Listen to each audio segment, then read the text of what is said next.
a lot of stuff that they introduced that I was not super impressed with yet. I'll tell you the thing though that blew my mind yesterday. I hope this is the same thing that blew my mind as well. I have a suspicion that it did because you've been playing with the beta, and there's something that came out only yesterday or 2 days ago that's available to everybody. I am talking about spatial audio. Yes. Yes!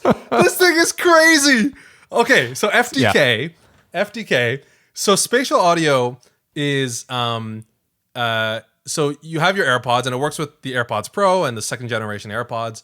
But basically, it's like you're watching your phone, and it basically simulates the audio actually having spatial reference. So what that means is, like, if you turn your head left or you turn your head right, you're going to hear it out of one direction. But and here's the thing. So I don't know if you know, Aaron, but like there's a company. Well, obviously you know the company, Boss. You know, like they make like guitar pedals and stuff like that. Yeah.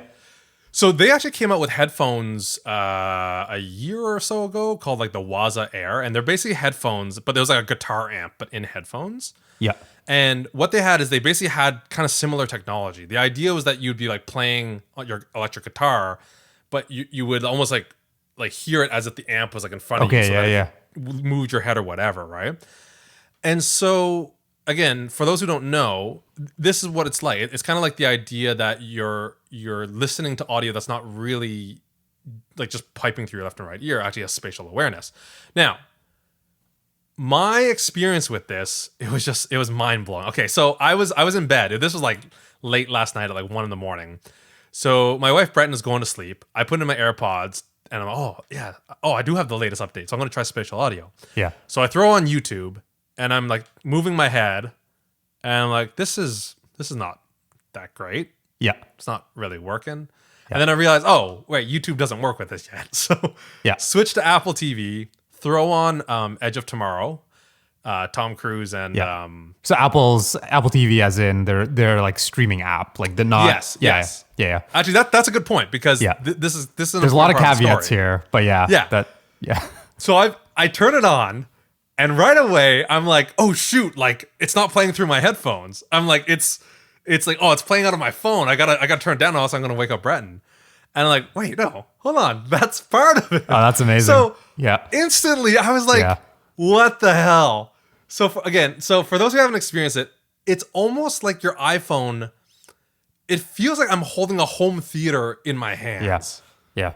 Right? Like it feels like. I think I was trying to, there's not been a lot of information on, what you have to watch and how this actually works.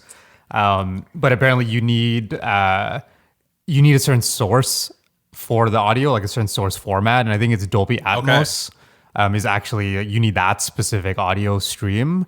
Okay. So it's already encoded for, right. So Dolby Atmos has, again, I think I was much more into home theater, like way back when, home 5.1 systems and stuff started coming out. Yeah. But I've kind of lost track, but there's been a lot of advancements. And one of the advancements is this thing called Dolby Atmos, which I don't know exactly how it works, but I think, the basic concept of having multiple channels for audio, this takes it one step further where it's not actually channel based. It actually maps out, like given a scene, where positionally in 3 dimensions something is. Right. So let's say you have a plane making a sound, instead of saying, put some audio through the speaker and that speaker or whatever, not only does it know, on like forward, backwards, left, right, it's also height.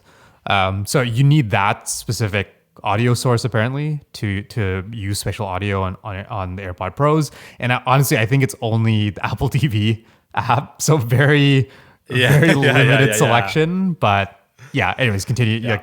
You try Edge of Tomorrow. It's like it was so crazy because it was a lot more than the left right head test. It was more the fact that even just when I was watching it straight on, it honestly felt like it wasn't coming from my earphones. It sounds crazy. That's the thing that blew me away, and I think maybe I don't know if they did this on purpose. But all the stuff Apple said about this, they focused on that kind of gimmick of you can turn your head and the sound still like, is coming from wherever your screen is located.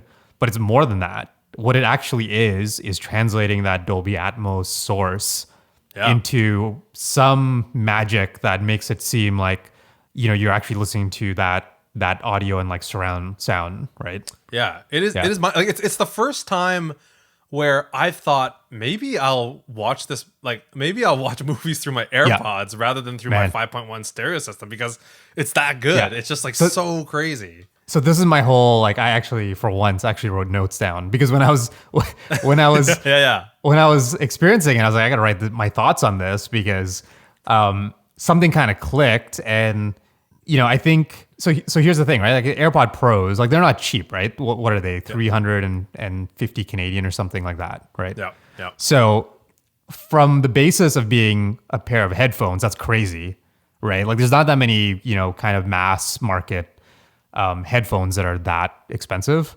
So that sounds expensive. But then, when I was actually testing this on my iPad Pro. Okay, so because again, I had to watch something on the Apple TV app. When I was watching that, I basically something hit me, which is this is not only probably the best display you can watch something on today. Yeah. Like the iPad Pro has a better display than like most, TVs. $4,000 or $5,000 TVs, right? Yeah. Not only that, but the audio is probably way better than, like, definitely way better than anything I have like set up with my soundbar and stuff like Yeah. that. And from that basis, right? Like individually, those are expensive devices, but together, Yeah. it's actually way cheaper than any sort of home theater setup, right? Yeah. Which is kind of No, crazy. totally. So like that's the thing that got me thinking, like, like this is why these products are so brilliant, right? Because on the basis of just being headphones, it seems overpriced. But if that becomes a way for you to watch movies, and the experience of that is way above any home theater setup you could buy for anywhere close to that price, I mean that's kind of brilliant. So Yeah. No, it's yeah. it's mind blowing. I mean, it's like it's so weird because it was such a small touted feature, but I was like, it was almost like I was even really impressed by the noise cancellation that happened in AirPods Pro. Like I've experienced noise cancellation before. I just didn't realize it'd be that good in something so small. Yeah. So I was already like pretty blown away by that. But spatial audio is something. It was almost like touching the iPhone screen for the first time. Like something that's so shockingly good, right? And it's so weird that it's such a again under advertised feature. Yeah, totally. That is just like again just shockingly. I think there's a shockingly lot. I think there's a lot that they're not like kind of communicating around the improvements, because the other thing I noticed too, I don't know if you had to have spatial audio on or not, but I just went for a walk yesterday, and one thing I realized is that when you start playing something, so there's the transparency mode with the AirPod Pros. Yeah. One thing I noticed is that when I started playing something, the outside noise is actually like lowered a bit. So like, how it pipes in kind of like for using the microphones, the surrounding noises. I actually, it did something a little bit differently, but it works. Like it actually feels like a lot more like natural.